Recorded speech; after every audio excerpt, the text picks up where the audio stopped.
Ministro da Educação, Milton Ribeiro, é aquele mesmo que vocês se lembram que dissemos aqui que estava no aeroporto lá em Brasília, ele estava se preparando para embarcar e houve um disparo acidental. Estava manipulando a arma de fogo e a arma dele lá, a arma acabou disparando. E carregada, né? Exatamente. É o Milton Ribeiro, ex-ministro da Educação, esse que está preso hoje. Ele colecionou várias polêmicas, né, enquanto esteve à frente do Ministério da Educação. Daqui a pouco a gente relembra algumas. É verdade. Então, ainda falando desse assunto, com outras coisas ligadas a ele, né, Aninha? Antes de ir para Brasília, só para refrescar aqui a memória do nosso ouvinte, a primeira denúncia, né, que surgiu foi feita pelo jornal O Estado de São Paulo, que falava em um gabinete paralelo, né, uma espécie de balcão de negócios dentro do Ministério da Educação para liberação de verbas com a intermediação desses dois pastores, o Gilmar Santos e o Arilton Moura, com a ajuda do ministro da Educação, que falava, segundo essa denúncia, em nome do presidente Jair Bolsonaro.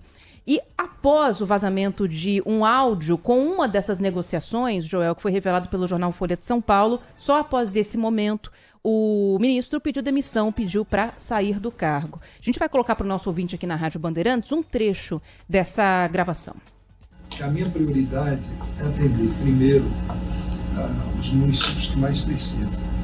E segundo, atender a todos os que são amigos do pastor Gilmar.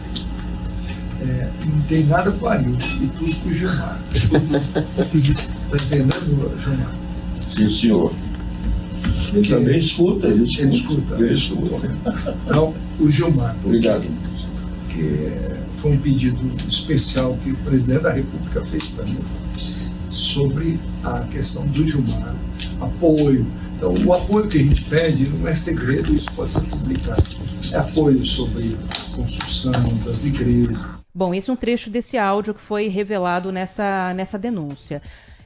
O presidente Jair Bolsonaro, Joel, falava sempre com muita confiança, né, no papel do ex-ministro da Educação, que colocaria a cara no fogo por ele, que defendia o ex-ministro. Hoje ele concedeu uma entrevista a uma rádio, a Rádio Itatiaia, e mudou o discurso, falou sobre a Polícia Federal estar cumprindo o papel dela, né, que é investigar esse assunto, que prova inclusive que ele não manipula a Polícia Federal, afinal de contas, obviamente, essa denúncia pode respingar nele, isso, palavras do presidente Jair Bolsonaro. A gente vai ouvir um trecho aqui dessa entrevista. Pelo que eu estou sabendo, é aquela questão que ele estaria, né, com a conversa meio informal demais com algumas pessoas de confiança dele. E daí houve denúncia que ele teria buscado o prefeito, gente dele, para negociar, para liberar recursos, isso e aquilo. Bem, o que acontece? Nós afastamos ele. Isso aqui, se tem prisão, é Polícia Federal. É sinal que a Polícia Federal está agindo. Ele responda pelos atos dele. Eu peço a Deus que não tenha problema nenhum. Mas, se tem algum problema, a PF está agindo, está investigando. É um sinal que eu não interfiro na PF, que isso aí vai respingar em mim, obviamente. Né? É que eu disse para você, eu tenho 23 ministros, tenho mais uma centena de secretários, mais de 20 mil caem em comissão. Se alguém faz algo de errado, vai botar a culpa em mim? 20 mil pessoas, logicamente, a minha responsabilidade é afastar e colaborar na investigação. Bom, essa foi a fala do presidente em entrevista hoje, já mudando um pouco o discurso, né, Joel? O único pronunciamento dele até agora. O MEC, o próprio Ministério da Educação, se pronunciou também por meio de nota e o próprio ministro falou um pouquinho mais cedo. A gente vai lá para Brasília para saber um pouco mais dessa repercussão com o Márcio Rocha, que já está aqui com a gente, já está pronto para falar, né, Márcio? Boa tarde para você. Um caso como esse, ele tem repercussão em qualquer período. Num ano eleitoral, então, nem se fala. Muito maior. Imagine só, é até isso que a gente precisa entender melhor, e ninguém melhor que o Márcio, né, que está lá em Brasília, que vive a política no dia a dia, para poder reportar para a gente um pouco dessa repercussão aí. Eu acredito que Brasília, mais do que nunca, amanheceu agitadíssima, empolvorosa, né, Márcio? A notícia é quando não tem essa agitação já, né, Márcio? Boa tarde para você. Meu amigo.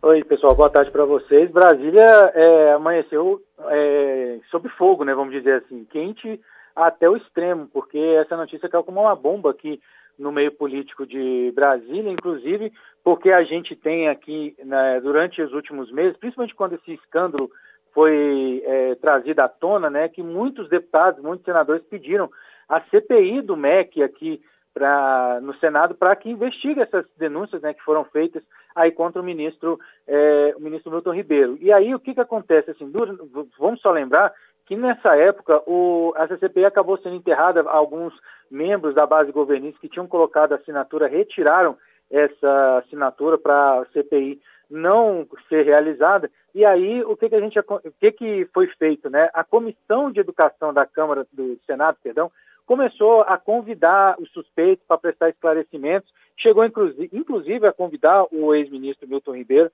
para que ele falasse sobre essa situação, mas muitos chegaram lá, não deram muitas explicações, como era um convite, muitos não compareceram, inclusive o Milton Ribeiro não compareceu a essas audiências, né, essas audiências feitas pela Comissão de Educação do Senado, e agora a tese da CPI do MEC começa a ganhar mais força aqui no Congresso Nacional. Lembrando também que o senador Marcelo Castro, que é exatamente o presidente da Comissão de Educação do Senado, ele falou com a gente mais cedo e falou que lembrou desse acontecimento, né, que a comissão tentou convocar o ministro para prestar esclarecimento, mas ele não compareceu. E aí Marcelo Castro afirmou que essa questão é grave e que as situações são inadmissíveis, e inclusive falou que é um recurso, né, que é usado exatamente pelo povo brasileiro para formar o seu intelecto, né? Então isso é muito grave, tirar dinheiro da educação exatamente para beneficiar, né, esquemas de corrupção. Quem também falou, como vocês já falaram aí, né, o presidente Jair Bolsonaro, alguns meses atrás, quando estourou esse escândalo, falou que colocava a cara no fogo pelo ministro Milton Ribeiro, e agora, né, falou que nessa entrevista para a Rádio Itatiaia, ele falou que quem deve responder, por exemplo, o Milton Ribeiro deve responder por essas eventuais irregularidades à frente ao MEC, lembrando que esse mandado de prisão preventiva, né, tem 4 crimes: corrupção passiva, prevaricação, advocacia administrativa e tráfico de influência.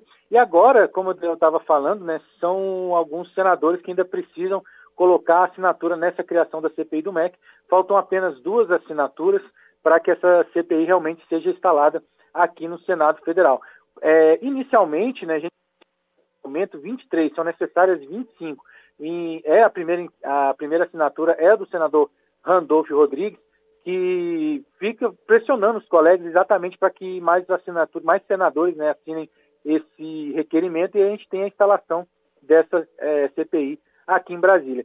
A base governista também na Câmara, ela recebeu muito mal essa prisão de Milton Ribeiro, inclusive alguns em off falam que isso é muito prejudicial para a campanha de reeleição do presidente Jair Bolsonaro, mas agora a gente vai esperar exatamente quais vão ser as consequências dessa prisão politicamente para o presidente Jair Bolsonaro. Lembrando que o presidente sempre falou que não tinha casos de corrupção no governo, mas agora a gente tem né, inclusive com uma prisão de um auxiliar do presidente, que inclusive o presidente defendeu quando aconteceu todos esses fatos, né? Lembrando também que Milton Ribeiro deixou o governo não porque foi demitido, né, por Jair Bolsonaro, mas sim porque pediu exoneração. Então a expectativa agora mesmo é que essas 2 assinaturas que faltam aqui para a CPI do MEC sejam conseguidas pela oposição aqui do Congresso do presidente Jair Bolsonaro, né, a base oposicionista do presidente aqui no Congresso, para ver se essa CPI realmente vai sair ou se a gente vai ficar esperando esse assunto baixar, né, e essa CPI também não for realizada, não será realizada por causa da falta de assinaturas aqui no Congresso.